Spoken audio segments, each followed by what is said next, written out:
রাজধানী বাজারে ভোজ্য তেলের তীব্র সংকট। খুচরা বিক্রেতাদের অভিযোগ, চাহিদা মতো সয়াবিন তেল সরবরাহ করছে না কোম্পানিগুলো। সংকটের সুযোগে বাড়তি দামে বিক্রি হচ্ছে খোলা ভোজ্য তেল। এদিকে সপ্তাহের ব্যবধানে দাম কমেছে সোনালী মুরগির, তবে বেড়েছে ডিমের দর। এছাড়া গরম মৌসুমের সবজি বিক্রি হচ্ছে চড়া দামে। বাজারের দামের উত্তাপে পিষ্ট সীমিত আয়ের মানুষ।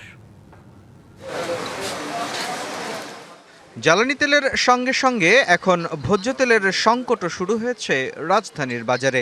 খিলগাঁও তালতলা কাঁচাবাজার ঘুরে দেখা গেল বেশিরভাগ দোকানেই নেই বোতলজাত সয়াবিন তেল। সয়াবিন তেল নাই, এখন কোনো কোম্পানির তেল নিয়ে আসে না। সয়াবিন তেল 5 লিটারের গায়ে রেট হলো 955 টাকা, কোম্পানি দুটো দিচ্ছে 950 টাকা।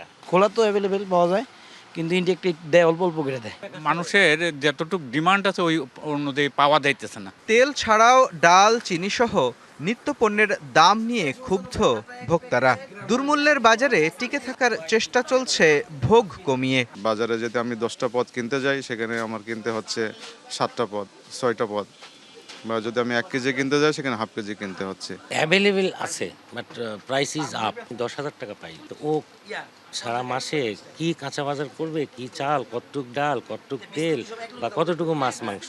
সবজির বাজারে দামের উত্তাপ গেল সপ্তাহের মতোই। গরম মৌসুমের করলা 100 থেকে 120, কাঁকরোল 160 আর পটল 80 থেকে 100 টাকা কেজি। কয়েকদিন আগে অনেক দাম আসছিল, অনেকজন পটল 80 টাকা বেতন যায়, বেগুন 120 টাকা। গরমের সবজি কাঁকরোল 160 টাকা কেজি, বেগুন লগা 120 টাকা, গোল তাল বেগুন উস্তা আছে 120 টাকা, করলা 120, পটল 100।